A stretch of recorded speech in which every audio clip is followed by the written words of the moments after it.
तो hello dear friends, आप लोगों का बहुत बहुत स्वागत है हमारे अगले लेक्चर में। ओके, तो इसमें हम स्टार्ट करने जा रहे हैं differential equation with variable coefficients. Okay, तो अब तक हमने जो है ऑल टाइप्स की डिफरेंशियल इक्वेशन को डिस्कस कर चुके हैं, जिसमें कि अलग अलग टाइप का जो है एफ ऑफ एक्स फंक्शन होता है, ठीक है, जिसमें constant e to the power x sin x cos x and general भी डिस्कस कर लिया है हमने। ठीक है, तो इस वाले लेक्चर में हम डिस्कस करेंगे कि अगर डिफरेंशियल इक्वेशन में जो कोएफिशिएंट हैं वो कांस्टेंट की जगह अगर वो कोएफिशिएंट वेरिएबल होंगे तो हम उसको कैसे सॉल्व करेंगे, और उस मेथड को बोलते हैं Cauchy Euler method to solve the differential equation with variable coefficient, and the differential equation will be of second order. Okay, so बिना टाइम वेस्ट करे चलिए हम स्टार्ट करते हैं। ओके, तो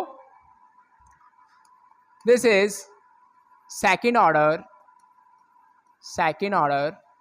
linear differential equation with variable coefficients तो ये है आज का हमारा टॉपिक, और इस लेक्चर में हम ये कंप्लीटली डिस्कस करेंगे। तो ये लेक्चर कुछ ज़्यादा बड़ा नहीं होने वाला है, क्योंकि इसमें हम सिर्फ यही डिस्कस करने जा रहे हैं। ओके, फिर इसके बाद हम स्टार्ट करेंगे ग्रीन फंक्शन। ओके, तो चलिए, तो सबसे पहले उसका जो एक जनरल फॉर्म है अगर हम लिखना चाहें तो हम लिख सकते हैं, ये है जनरल फॉर्म उसका। ठीक है, और यहाँ पे ये देख पा रहे हैं जो कोफिशिएंट है वो किसके फंक्शन है, एक्स के फंक्शन है। ठीक है, coefficient is the function of x plus last coefficient and here it is F of x. ठीक है, okay fine, any problem? Okay, तो ये तो अब देखिए हमने जो लास्ट में डिफरेंशियल इक्वेशन डिस्कस की थी वहां पे ये जो कोएफिशिएंट थे वो थे कांस्टेंट। ठीक है, यही डिफरेंस है इन दोनों में, और यहाँ पे कैसे हैं, ये वेरिएबल है। ओके, तो चलिए यहाँ पे देखिए हमें क्या करना पड़ता है, यहाँ पे हमें एक लेट करना पड़ता है, यहाँ पे हमें लेट करना पड़ता है कि लेट ये जो हमारा इंडिपेंडेंट वेरिएबल है, ये इंडिपेंडेंट वेरिएबल है ये वाली डिफरेंशियल इक्वेशन का, जहाँ पर कोएफिशिएंट जो है वो कैसे हैं, वेरिएबल हैं, ये उसका इंडिपेंडेंट वेरिएबल है। तो equals to e to the power z, हमें ये लेट करना पड़ता है, और यहाँ पे ये जो जेड है ये उस डिफरेंशियल इक्वेशन का इंडिपेंडेंट वेरिएबल है जिसके जो कोफिशिएंट है वो कांस्टेंट होंगे। ठीक है, तो हमारा बेसिक पर्पस क्या रहेगा कि हम इस एक्स इंडिपेंडेंट वाली variable coefficient second order linear differential equation को हम कन्वर्ट कर दें z variable as a independent वाली second order differential equation with constant coefficient में। तो हम अगर कांस्टेंट कोएफिशिएंट में अगर उसको कर देंगे कन्वर्ट, तो उसके बाद उसको सॉल्व करना हो जाएगा बहुत इजी। ओके, तो without wasting our time let's get started. तो गाइज प्रोसीजर क्या रहेगा उसको करने का, सबसे पहले हम वो देख लेते हैं कि अगर हम ये चीज एज्यूम कर रहे हैं, ये चीज हम लेट कर रहे हैं, तो ये चीज लेट करने से हमारा इसमें जो कोएफिशिएंट है वो वेरिएबल से कांस्टेंट किस टाइप से बन रहे हैं। ठीक है, तो यहां पे हम क्या करेंगे, सबसे पहले लॉग लेते हैं दोनों side. Okay, so here it is log x equals to z। ठीक है, तो हम क्योंकि हम एक चीज जानते हैं यहां से कि ये जो dy बाई डी एक्स है, dy बाई डी एक्स, तो हमको क्या करना है, हमको इसको कन्वर्ट करना है in terms of dy upon dz, है ना। तो जब भी तो ये जो z है वो कैसा होगा, इंडिपेंडेंट वेरिएबल होगा। ठीक है, तो हमको इसको कन्वर्ट करना है dy डिवाइड बाय dz। ठीक है, तो हम इसको किस तरीके से लिख सकते हैं, हम इसको लिख सकते हैं वेट, तो इसको कन्वर्ट करने के लिए इसको हमें dy बाई डी जेड में कन्वर्ट करना है। तो हम क्या करेंगे कि dy बाई डी एक्स को हम लिख सकते हैं dy by d z into d Z by d x. Okay, तो ये टर्म्स हो जाएंगे कैंसिल, तो यही टर्म आ जाएगी। हमको कौन सी टर्म चाहिए, हमको चाहिए dy बाई डी जेड। ठीक है, ये वाली टर्म हमको चाहिए यहाँ से। ठीक है, ओके, इसके टर्म्स में ये वाली टर्म चाहिए, इसके टर्म्स में। ठीक है, ताकि हम यहाँ पे सब्स्टिट्यूट कर सकें। ओके, तो चलिए अब हमको फाइंड करना है कि dz बाई डी एक्स क्या होगा। तो ये जो ऊपर हमने अजम्पशन लिया है यहाँ से हम जल्दी से निकाल लेते हैं कि यहाँ से जो dz बाई डी एक्स है, तो dz बाई डी एक्स कितना होगा, यहाँ से ऊपर वाली इक्वेशन से log x to 1 upon x differentiation. Okay, so this is dz by d x. तो dz बाई डी एक्स की यहाँ पे हम वैल्यू पुट कर देंगे नीचे, तो ये हो जाएगा d y upon d z multiplied with 1 by x, this is multiplication, okay, multiplied with 1 upon x, okay. तो यहाँ से क्या करेंगे, ये जो x है ये इधर भेज देंगे, ठीक है। तो x d y upon d x equals to d y upon d z, तो x d y upon d x is equals to d y upon d z, इसको बोल देते हैं 1, ठीक है। तो यहाँ पे आप देख पा रहे हैं कि जो वेरिएबल कोएफिशिएंट है ये, ठीक है, in terms of x as an independent variable, sorry here it is what dz ना, okay, here it is dz, okay। तो ये देखिए ये किस में कन्वर्ट हो गया, ये इस वाले इंडिपेंडेंट वेरिएबल में कन्वर्ट हो गया और यहाँ पे कोई वेरिएबल कोएफिशिएंट भी नहीं है, ठीक है। तो सिमिलरली ये तो हो गया मतलब जब सिंपल x होगा, अगर सपोज कीजिए अगर सिमिलरली आप अगर ट्राई ये करके देखेंगे d two y upon d x square, तो ये हो जाएगा देखिए। तो पहले एक काम करते हैं, इसको जरा सिंपल फॉर्म में लिख लेते हैं, ठीक है, इसको जरा सिंपल फॉर्म में लिख लेते हैं। तो यहाँ पे हम एक लेट करते हैं कि जो d y by d z है ये कौन सा है, ये डी ऑपरेटर है, इसको हम क्या मान लेते हैं, डी ऑपरेटर मान लेते हैं। तो इसको डी ऑपरेटर मानेंगे तो इसको क्या लिखेंगे, d and multiplied with this y, okay.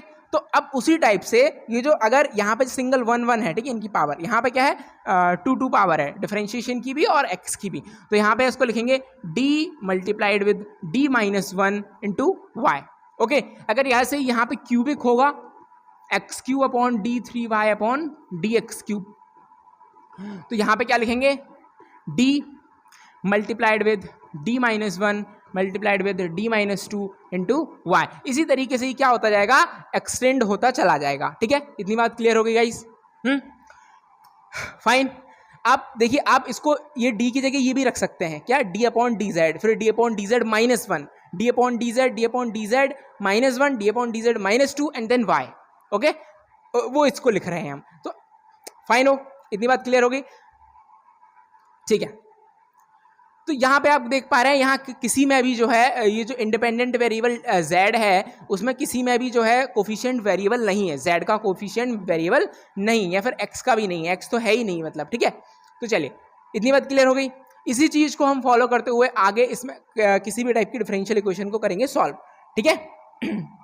जी ये जो चीज़ हमने निकाली है ये भी हमने इसी वाले मेथड से निकाली है। यहाँ पे आप क्या करेंगे, जैसे कि यहाँ पे हमने d y by d x find किया था इस वाले तरीके से, ठीक है। यहाँ पे हमें d two y upon d x square अगर फाइंड करना है तो यहाँ पे मैं आपको शॉर्ट में बता दे रहा हूँ कि क्या करेंगे। तो यहाँ पे हमको फाइंड करना है d two y upon d x square, ठीक है। तो इसको हम क्या लिख सकते हैं, इसको लिख सकते हैं d divide by d x times of d y by d x, okay okay guys, इसको इस तरीके से लिख सकते हैं ये, क्योंकि ये हमको फाइंड करना है, ठीक है। अब अगेन जो d y by d x है इसको हम डी जेड के टर्म में लिख लेंगे जैसे कि हमने लिखा था। तो डी वाई डी एक्स ये लिख दिया हमने, ठीक है। D y by d x को फिर से क्या लिख सकते हैं हम, d y by d x को बताइए, d y by d x को ये लिख सकते हैं हम 1 by x multiplied with d y by d z, ठीक है। अगेन फिर जब ये इसका मल्टीप्लाई होएगा, ठीक है, इसके अंदर मल्टीप्लाई होगा तो अगेन उसको हम यहाँ से सब्स्टिट्यूट कर देंगे और फिर जो है हमारा आंसर इसके टर्म्स में आ जाएगा पूरा z के टर्म में, ओके। इतनी बात क्लियर हो गई। चलिए मूव करते हैं आगे। सेम प्रोसीजर है, इसी तरीके से हम जो है क्यूबिक और फोर्थ पावर का भी निकाल लेंगे, ठीक है। चलिए तो यहाँ पे हमारे पास एक एग्जाम्पल है। मेन हमारे पास क्या इंपॉर्टेंट चीज़ है, एग्जाम्पल को डिस्कस करना, ठीक है। बाकी और वो चीज़ जो हमने ऊपर देखी थी उसको याद रखना। जैसे हमारे पास एक एग्जाम्पल है वो लेते हैं, दिस इज एग्जाम्पल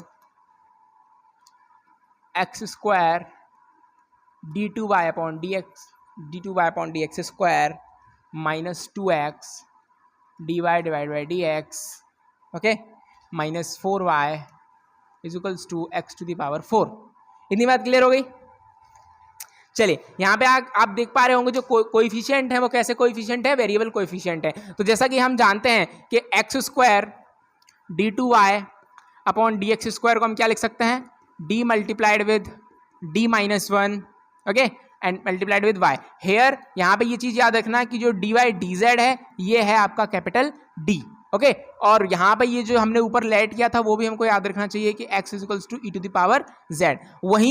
यहीं से ये जो है ये चीज़ें हमारी आई है, ठीक है, यहाँ से ही निकल के, और तभी हम इसको इक्वेट कर पा रहे हैं। तो हम ये तो सब में लेके ही चलेंगे, ये चीज़ तो हम सब में लेके चलेंगे, इसको बाद में सब्सटीट्यूट करेंगे, ठीक है, z की जगह पे। चलिए, तो ये हम इसको लिख सकते हैं। फिर x dy बाई dx को भी हम लिख सकते हैं क्या? यहाँ से हम x dy अपॉन dx को क्या लिख सकते हैं? d multiplied with y। इतनी बात क्लियर हो गई, ठीक है। चलिए, तो यहाँ पे हम सब्सटीट्यूट करेंगे तो ये आ जाएगा d into bracket d minus 1 times of y and plus d of y। यहाँ पे 2 कोएफिशिएंट है, सॉरी माइनस का है, ये माइनस है यहाँ पे, माइनस एंड माइनस का 4y and equals to x to the power 4। हाँ, यहाँ पे याद रखना कि ये जो पूरी जो टर्म है यहाँ पे इंडिपेंडेंट वेरिएबल कौन है? z है। तो यहाँ पे हम x तो लिख नहीं सकते क्योंकि x तो उस वाली डिफरेंशियल इक्वेशन का इंडिपेंडेंट वेरिएबल है। तो x की जगह हम क्या लिखेंगे? e to the power z, क्योंकि z के टर्म में ही लिख रहे हैं ना पूरी इक्वेशन को। तो e टू द पावर क्या हो जाएगा यहाँ पे? 4z, क्योंकि x टू द पावर 4 है तो यहाँ पे 4 करेंगे तो यहाँ पे भी टू द पावर 4z हो जाएगी। ओके, इतनी बात क्लियर होगी। तो अब इस पूरी जो डिफरेंशियल इक्वेशन है जिसमें कोफिशिएंट कैसा है? कांस्टेंट है और इंडिपेंडेंट वेरिएबल z है, ठीक है। तो ये पूरी कन्वर्ट हो चुकी है यहाँ से इसमें, ठीक है। सो this is converted into constant coefficient. चलिए, अब आगे मूव करते हैं। तो यहाँ पे क्या करेंगे? सिंपल स्टेप है कि अगर आपको कॉम्प्लीमेंट्री फंक्शन निकालना है तो क्या करेंगे? सिर्फ ये वाले पार्ट लेंगे, -2d minus 4 equals to 0, y को कॉमन हट के करके हटा देंगे उसको, ठीक है। ये कॉम्प्लीमेंट्री फंक्शन के लिए है। तो इसको लिखेंगे d square minus d minus 2d minus 4 equals to 0। So this become d square minus 3d minus 4 equals to 0। तो इसको फैक्टराइज करेंगे तो फैक्टराइज करके कितना आएगा? d square minus 4d plus d minus 4 equals to 0 which implies, okay. तो यहाँ से d कॉमन लेंगे, तो यहाँ से क्या कॉमन लेंगे? d कॉमन लेंगे, तो इनटू ब्रैकेट d माइनस 4 और प्लस 1 और d माइनस 4 इक्वल्स टू 0, ठीक है। तो कॉम्प्लीमेंट्री फंक्शन यहाँ से आ जाएंगे हमारे पास।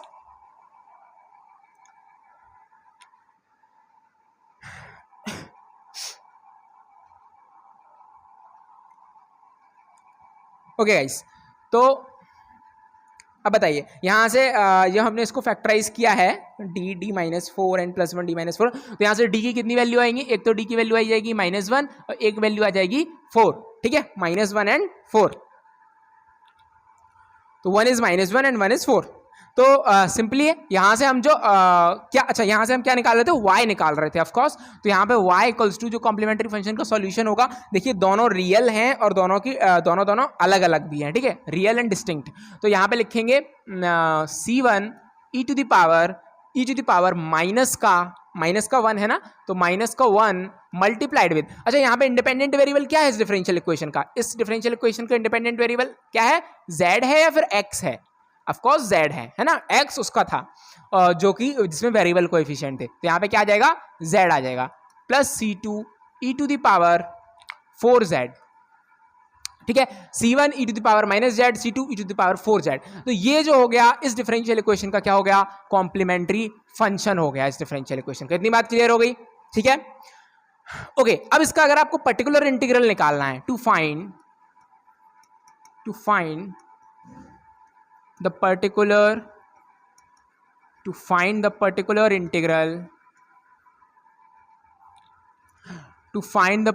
integral of this differential equation, ठीक है। अभी हमें इसका क्या निकालना है? पर्टिकुलर इंटीग्रल निकालना है। तो पर्टिकुलर इंटीग्रल निकालने के लिए क्या करेंगे? Same procedure. यहाँ पे जो कोएफिशिएंट है वो आपको चेक करना है, जो एफ ऑफ एक्स है वो आपको चेक करना है। यहाँ पे एफ ऑफ एक्स क्या है? z के टर्म में e to the power 4z divided by यहाँ पे आप देख पा रहे हैं ये जो एफ ऑफ डी है, एफ ऑफ डी क्या है यहाँ पे हमारा? ये D square minus 3d minus 4, तो d square minus 3d and minus 4। इतनी बात क्लियर हो गई, ठीक है। तो सिंपल है क्योंकि e ऊपर है तो यहाँ से पर्टिकुलर इंटीग्रल भी हमारा निकल जाएगा। पर्टिकुलर इंटीग्रल कितना हो जाएगा? E to the power 4z divide by, अब यहाँ पे d है वहाँ 4 पुट करेंगे, ठीक है, तो 4 स्क्वायर माइनस 3 इंटू 4 और माइनस 4, ठीक है, ओके। चलिए सो अब ये सिमिलर हो गया है कांस्टेंट वेरिएबल जैसा, तो हम उसको वैसा ही ट्रीट करके सॉल्व कर रहे हैं आगे, ठीक है। सो तो ये आप जब सॉल्व करेंगे तो 16 माइनस 12 एंड माइनस 4, 12 4 एंड 16, तो ये अगेन क्या हो रहा है, नीचे वाली टर्म हो रही है 0, ये 0 हो रही है, तो क्या प्रोसीजर था, जब भी नीचे वाली टर्म 0 होगी तो क्या करेंगे, हाँ 0 हो रही है ना, 4 5 6 16 4 4 16, यस 0 हो रही है ये टर्म, ठीक है, ओके। आई थिंक कहीं साइन एक बार चेक कर लेते हैं, क्या हमने साइन यहाँ पे सही लिखे हैं, -3d -4, यस यस फाइन। तो यहाँ पे क्या हो रहा है, 0 हो रहा है, तो 0 को कैसे टैकल करेंगे, 0 वाली सिचुएशन को, सिंपल है, सॉरी ओके, तो उसको करने के लिए हमको क्या करेंगे, नीचे वाले जो फंक्शन को एफ ऑफ डी को उसको क्या करेंगे, डिफरेंशिएट करेंगे। तो नेक्स्ट स्टेप में जो पर्टिकुलर इंटीग्रल लिख रहे हैं हम यहाँ पे सबसे पहले क्या करेंगे, एक बार डिफरेंशिएट करेंगे, एक बार इंडिपेंडेंट वेरिएबल का मल्टीप्लाई करेंगे। इंडिपेंडेंट वेरिएबल z है e to the power 4z and divided by ये जो है इसको एक बार डिफरेंशिएट कर देते हैं, तो ये हो जाएगा 2d एंड माइनस का 3। अब यहाँ पे क्या कर देते हैं, 4 पुट कर देते हैं, तो पर्टिकुलर इंटीग्रल हो गया z e to the power 4z and divided by 8 minus 3, ठीक है। तो ये जो हमारा पर्टिकुलर इंटीग्रल हो जाएगा, ये हो जाएगा z e to the power 4z divide by 5, ये हमारा हो गया पर्टिकुलर इंटीग्रल, ओके।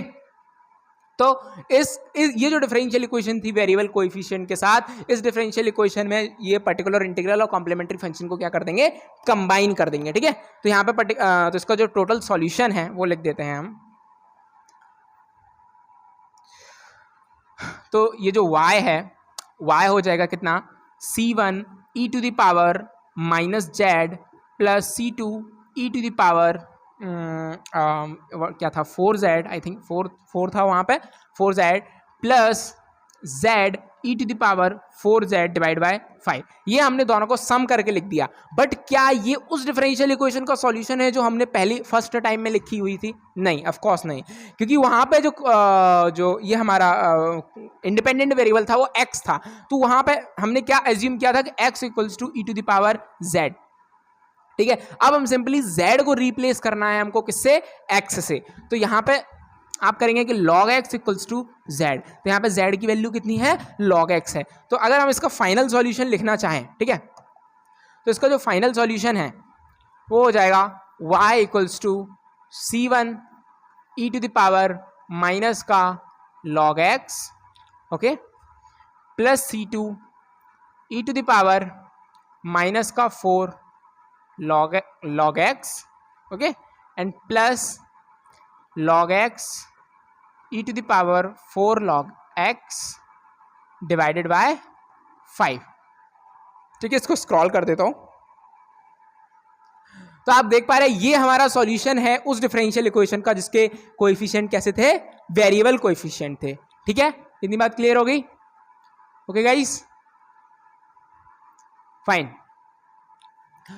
तो इसी टाइप से हम कोई भी क्वेश्चन दिया हो हम उसको सॉल्व करेंगे, बस सिंपल है।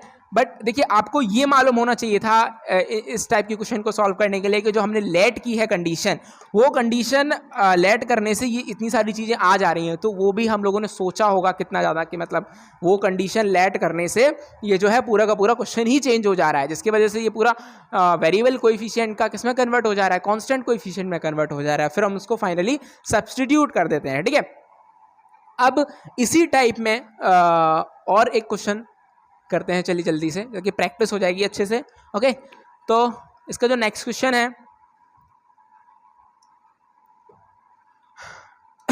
ओके, आई होप कि you are writing all this questions, okay, because आपको ये सब एक बार प्रैक्टिस में होने चाहिए, ठीक है। तो चलिए इसको आप ट्राई करेंगे पहले खुद से, इसके बाद मैं सॉल्व करूंगा, ओके।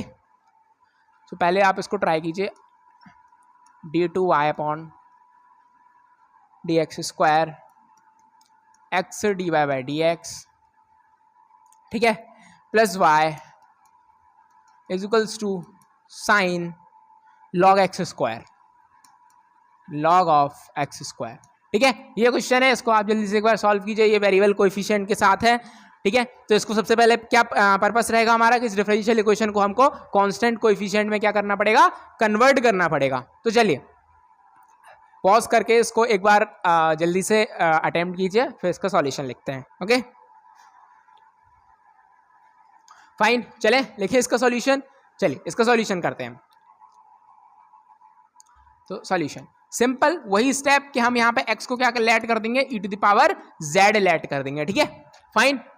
तो सेम हमको अब ये दोबारा से लिखने की जरूरत नहीं है कि log x equals to z होएगा, फिर उसको डिफरेंशिएट करके हम ये फाइंड करें कि x square d two y upon d x square क्या होगा। ये हमें दोबारा फाइंड करने की जरूरत नहीं है, हमको याद होनी चाहिए डायरेक्टली कि इसको हम क्या लिख सकते हैं, d minus one and y, ठीक है। उसी टाइप से हम x d y by d x को क्या लिख सकते हैं, मतलब जैसे एक इंक्रीज होता जाएगा पावर, वैसे ही ये इंक्रीज होता जाएगा, तो डी वाई, ठीक है। ओके फाइन, इतनी बात क्लियर हो गई। चलिए इसको मिटा देते हैं अब।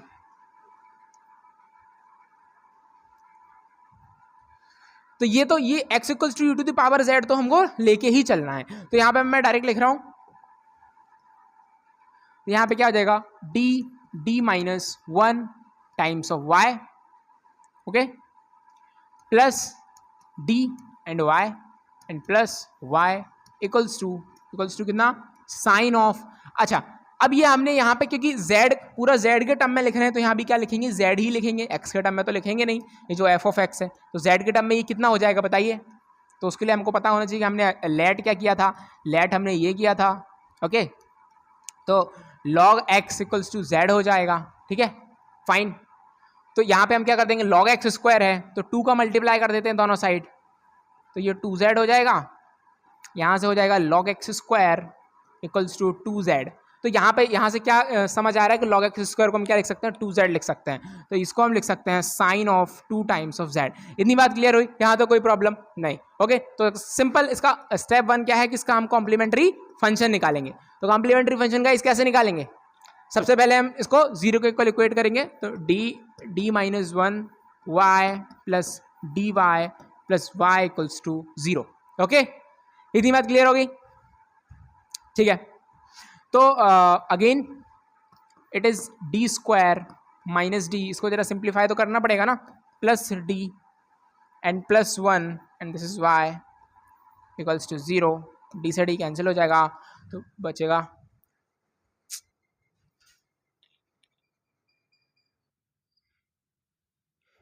ओके सॉरी फ्रेंड्स, स्लाइड जाने की वजह से ये पूरा डिस्टर्ब हो गया। ओके तो यहाँ तक हम पहुँच गए थे, d square minus one y equals to sine of 2z।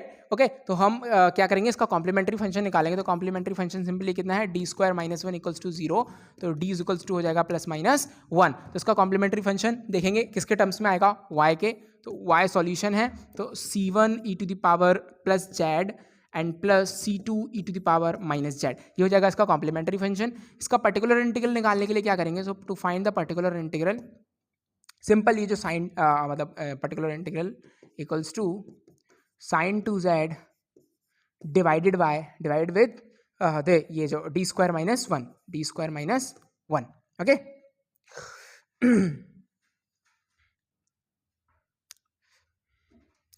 चले तो क्या प्रोसीजर है, सिंपल 2 की वैल्यू यहाँ पे पुट करनी है, माइनस का 2 स्क्वायर पुट करना है यहाँ पे। ओके सिंपल माइनस का 2 स्क्वायर पुट करेंगे यहाँ पे। तो particular integral equals to sine 2z divide by minus 2 का स्क्वायर एंड माइनस 1। तो ये हो जाएगा हमारा पर्टिकुलर इंटीग्रल। तो हम इसका टोटल जो सॉल्यूशन है वो लिख देते हैं। तो y is equals to c1 e to the power z plus c2 e to the power minus z and plus ये कितना हो जाएगा, माइनस हो जाएगा, एक्चुअली ये प्लस नहीं होएगा, ठीक है। तो minus sine of 2z and divided by 5, ठीक है, कितना जाएगा 5। तो यहाँ पे आप पुट कर सकते हैं, अगेन हमने जो लेट किया था कि z is equals to log x, ठीक है। तो यहाँ पे आप z की वैल्यू पुट कर सकते हैं। तो y is equals to c1 e to the power log x plus c2 e to the power minus का log x and minus sine of 2 bracket में log x and divide by 5। तो ये है हमारा इस डिफरेंशियल इक्वेशन का complete solution. ठीक है, तो ये है कॉम्प्लीमेंट्री फंक्शन, ये particular integral as you know already. ठीक है, तो अब इस टाइप में मैं एक क्वेश्चन और देता हूं, उसके बाद हम इसको एंड करते हैं। ठीक है, ये क्वेश्चन आप एक बार ट्राई करेंगे।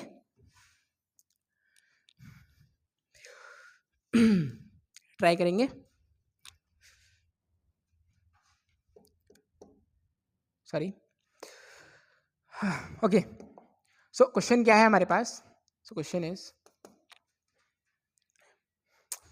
X square d two y upon d x square plus x d y divide by d x, okay, plus x d y divide by d x plus y equals to x log x. ठीक है, ये जो है ये हमारे पास differential equation है। इसको भी सिमिलरली हम उसी तरीके से डील करेंगे, जैसे e to the power z is equals to what, e to the power z को लिखेंगे हम क्या यहाँ पे एक्स। ठीक है, तो similarly log x is equals to z. ठीक है, ये चीज़ तो हम हमेशा इस टाइप की डिफरेंशियल इक्वेशन में मान के ही चलेंगे। फिर यहाँ पे डायरेक्ट जो है वैल्यू पुट करेंगे, d into d minus 1 times of y plus d times of y plus y is equals to x log x ना। सो एक्स क्या है, e to the power z, और लॉग एक्स क्या है यहाँ पर Z. सो ये हो जाएगा हमारा फंक्शन। अब इस डिफरेंशियल इक्वेशन को सिमिलरली उसी तरीके से हम क्या कर लेंगे, सॉल्व कर लेंगे, जैसे कि हम कांस्टेंट वेरिएबल की सॉल्व करते हैं और वापस से ये वाली वैल्यू सब्स्टिट्यूट कर देंगे। ये वो सेम क्वेश्चन है, इजी है, टफ नहीं है। आप एक बार इसको पूरा कंप्लीट लिख जरूर लीजिएगा, क्योंकि practice makes the man perfect. Okay, तो ये थोड़ा सा ज्ञान लेते हुए आगे बढ़ते हैं। चलिए, ओके, सो यहाँ पर अब हम क्या करते हैं गाइस, मतलब अगर कोई कोएफिशिएंट आपको दूसरे तरीके से देते हैं, फिर ये टाइप और है लास्ट। ठीक है, फिर आप इसको एक बार चेक देखना है कि इसको आप कैसे सॉल्व कर पाते हैं। जैसे कि अगर सपोज कीजिए कि अगर आप पास कोएफिशिएंट ऐसे दिए हों, जैसे कि फॉर एग्जांपल, जैसे सपोज कीजिए आपके पास कोई कोएफिशिएंट ऐसे दिए हों, जैसे ax plus b to the power n, ओके, फिर दिया हो dn by upon dxn plus ax plus b to the power n minus 1 और dn minus 1 y upon dxn minus 1 और प्लस डैश डैश डैश, ये चलता जाएगा, ये हो जाएगा f ऑफ x। मतलब अगर इस तरीके से अगर आपको दिया हो तो आप किस तरीके से इसको टैकल करेंगे, तो सिंपल है, बस आपको मैं बता देता हूँ डायरेक्टली। सो इस टाइप की डिफरेंशियल इक्वेशन में हम क्या करते हैं, इस टाइप की डिफरेंशियल इक्वेशन में हम यहाँ पे लेट करते हैं कि ax प्लस बी को e to the power z। ठीक है, वहाँ पे x को e to the power z मानने थे, यहाँ पे इस पूरे को e to the power z मान लेते हैं। ठीक है, ओके, तो हम let's we take the simple case, okay, power 1 का ही लेके चलते हैं पहले कि इसको क्या लिखेंगे। सो हम यहाँ पे ट्राई कर रहे हैं निकालने का कि ax प्लस बी, इस केस में ax plus b d y by d x को हम क्या लिखेंगे। ठीक है, फिर a x plus b square, फिर देखेंगे a x plus b square d two y upon d x square को क्या लिखेंगे। ओके, सो ये वाले हम पहले देख रहे हैं, तो उसके लिए सबसे पहले हमने ये इसको लेट किया, दोनों तरफ लॉग लेंगे, तो log a x plus b is equals to z. तो यहाँ पे डिफरेंशिएट करेंगे एक्स के रिस्पेक्ट में, a x plus b multiplied with a x के रिस्पेक्ट में कर रहे हैं, तो is equals to d z upon d x. Okay, इतना हो गया, d z upon d x की ये वैल्यू हो गई। ठीक है, तो हमें क्या फाइंड करना है, हमें फाइंड करना है पहले कि a x plus b d y upon d x कितना होगा। तो हम इसको लिखेंगे a x plus b d y upon d z into d z upon d x. ठीक है, इतनी बात क्लियर। तो d z upon d x की यहाँ से वैल्यू पुट कर देंगे ऊपर से, जैसे हमने पीछे किया था। तो यहाँ पे हो जाएगा a x plus b d y upon d z and d z upon d x को क्या लिखेंगे, a upon a x plus b, a upon a x plus b. तो इससे ये क्या हो जाएगा, कैंसिल हो जाएगा। तो यहाँ से आप देख पा रहे हैं कि a x plus b d y upon d x को लिख सकते हैं a times of d y by d z. तो इसको हम लिख सकते हैं a times of d y by d z, यानी मैं इसको लिख सकता हूँ a multiplied with d and y. ठीक है, इतना लिख सकता हूँ, यस, ओके। तो यहाँ पे अगर जैसे हम पावर 2 ले लेते, ठीक है, यहाँ पे जैसे ये 2 पावर हो जाती, तो इसको हम क्या लिखने वाले थे, इसको हम क्या लिख सकते हैं। तो अगर यहाँ पे 2 पावर होती तो यहाँ पे हम लिखते हैं इसको वेट, पेन काम नहीं कर रहा प्लीज।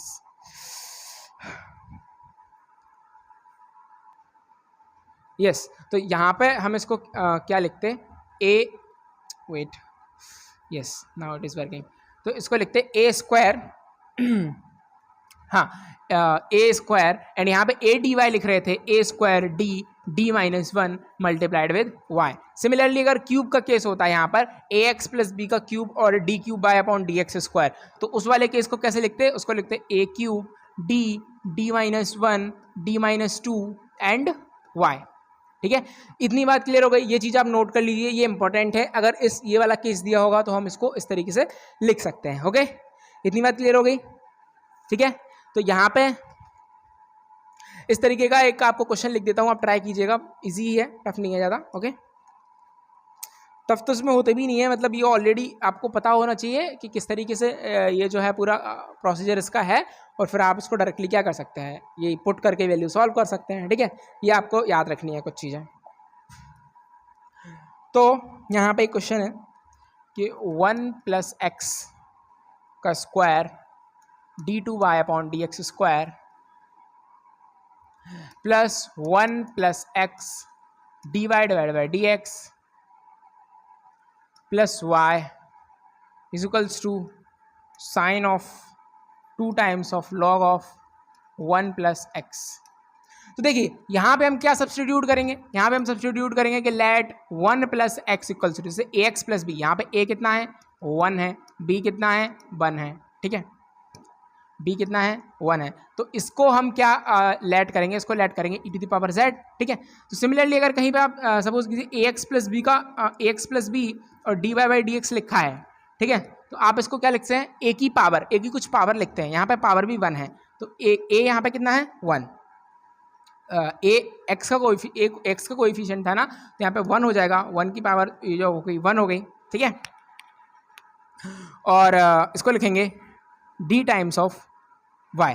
ठीक है, वहीं अगर कहीं पे ये क्या दे रखा है एक्स प्लस वन का whole square d two y upon d x square, तो यहाँ पे ए कितना है 1, तो 1 का स्क्वायर और d minus one and y. ठीक है, अगर यही कोफिशिएंट अगर 2 के एक्स के मल्टीप्लाई में 2 होता तो यहाँ 2 का स्क्वायर 2 की पावर 1 इस तरीके से लिखते हैं। ठीक है, तो यहाँ पे इसको सब्सटीट्यूट करेंगे, और यहाँ पे आप देख पा रहे हैं यहाँ पे भी आप सब्सटीट्यूट कर लेंगे, 1 प्लस एक्स की जगह आप क्या पुट करेंगे, e to the power z put करेंगे। तो ये पूरी डिफरेंशियल इक्वेशन कैसे चेंज हो जाएगी, तो ये पूरी डिफरेंशियल इक्वेशन कैसे चेंज हो जाएगी, तो पहला वाला तो आएगा, ये आ जाएगा, ये वाला टर्म आ जाएगा पूरा d into d minus one y, इसको नोट कीजिए, d इसकी जगह ये वाली चीज़ पुट कीजिए जल्दी से जब तक, और इसकी जगह ये वाली चीज़ पुट कीजिए। ठीक है, चलिए अब मैं ही पुट करता हूँ, तो इसकी जगह लिखेंगे d minus one and y and plus 1 plus x d y by d x, तो इसको लिखेंगे d times of y, okay, d times of y plus y equals to sine 2 times of log e to the power z. ठीक है, तो इसको क्या लिख सकते हैं, इसको लिख सकते हैं साइन 2z, क्योंकि ई टू द पावर जेड आ जाएगी आगे, तो साइन 2z बच जाएगा। तो यहाँ पे बचेगा d square minus d plus 1 taking y as common, d से डी कैंसिल, तो d square plus 1 y is equals to sine of 2z। ठीक है, अब आप इसको आसानी से सॉल्व कर सकते हैं। ठीक है, यहाँ तक हो गया, अब आपका लगभग सॉल्यूशन हो गया। बाद में अच्छा ये याद रखना कि बाद में आप जब पुट करेंगे z की जगह, तो z की जगह आप क्या पुट करेंगे, log 1 प्लस एक्स, तो यहाँ से z निकाल लेंगे, तो यहाँ से z की जगह आप पुट करेंगे कितना, log 1 प्लस एक्स, जो फाइनल आपका जो सॉल्यूशन आएगा। ठीक है, तो अगर मैं आपका यहाँ पे